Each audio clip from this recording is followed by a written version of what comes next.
제가 중국에 살면서 일하면서 생겼던 일입니다. 그 당시 평소처럼 출근하는 날, 제가 살던 건물 아래 지하주차장, 불도 어둡고 눈에 잘 안 띄는 곳 구석에서 아디다스 백팩을 하나 발견했습니다. 출근할 때는 워낙 정신이 없어서 그냥 그런가 보다 하고 지나쳤는데, 퇴근길에도 그 위치에 그 가방이 그대로 있었고, 저는 호기심이 생겨서 그 가방을 열어보았습니다.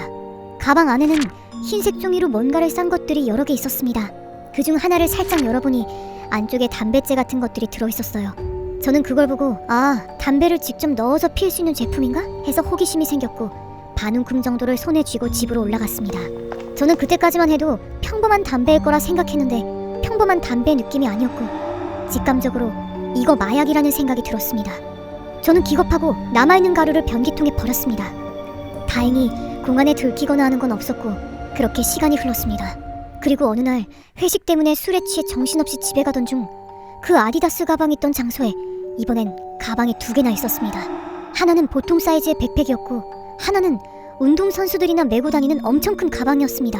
평소라면 그냥 무시하고 갔을 텐데 술에 취해서 제정신이 아니었는지 또 호기심이 생겨서 그 안에 뭐가 들었는지를 확인했습니다. 먼저 작은 가방을 봤었는데 안에는 어떤 남자 사진이랑 주소가 적힌 종이가 있었고 신문지로 둘둘 마른 총칼이 있었습니다. 설마 하면서 오른쪽 큰 가방도 열어서 확인했더니 제가 예상했던 것이 들어있었습니다. 아무리 중국이고 시골이라고 해도 나름 아파트 단지인데 설마 아니겠지? 하는 생각도 있었지만 그 큰 가방 안에는 커다란 검은색 비닐봉지가 있었고 그 안에선 시큼한 악취가 났습니다. 봉지를 차마 열지 못했고 위쪽을 만지기만 했는데 말랑말랑했습니다. 저는 그 순간 뒤로 자빠져 버렸고 토가 나왔습니다. 그리고 저는 여기서 큰 실수를 하게 됩니다. 제가 토한 흔적도 안 치우고 가방을 열어본 흔적도 숨기지 못한 채 그저 겁에 질려서 집으로 올라가 버린 것입니다. 공안에 신고를 해야 되나? 고민을 하던 중 누군가 현관문을 두드렸습니다. 저는 집에 아무도 없는 척했습니다. 그러자 맞은편 집에 가서도 문을 두드리더군요. 밖에서는 엘리베이터가 여기서 내린 거 맞아? 분명 2층에 있다니까? 일부러 들키지 않으려고 여기서 내리고 계단으로 갔을 수도 있잖아.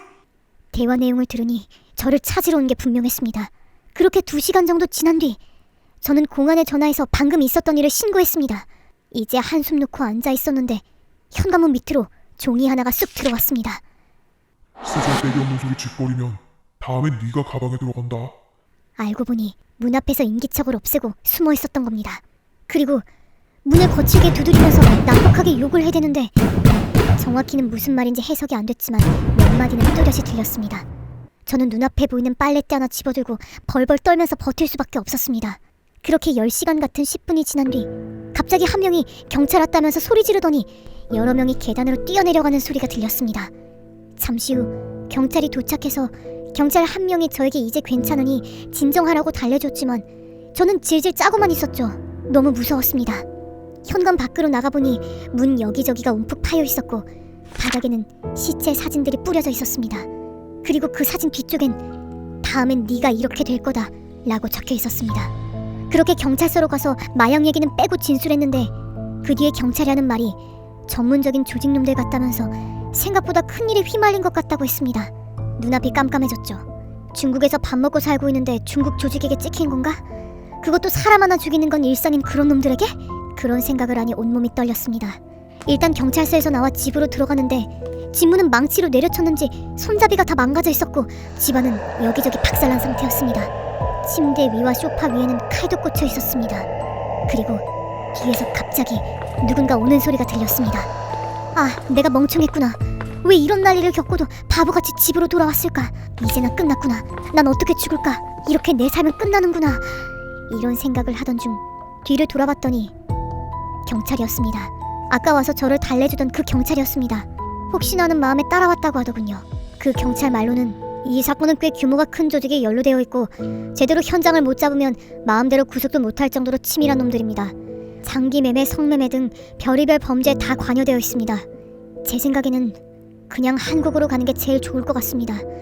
그리고 혹시 모르니까 제 개인 전화번호를 드리겠습니다. 공항으로 가는 동안 무슨 일 생기면 연락주세요. 그날 전 곧바로 짐을 싸서 공항으로 갔습니다. 다행히 차는 멀쩡한 상태였고 공항까지 가는 동안은 별일 없었습니다.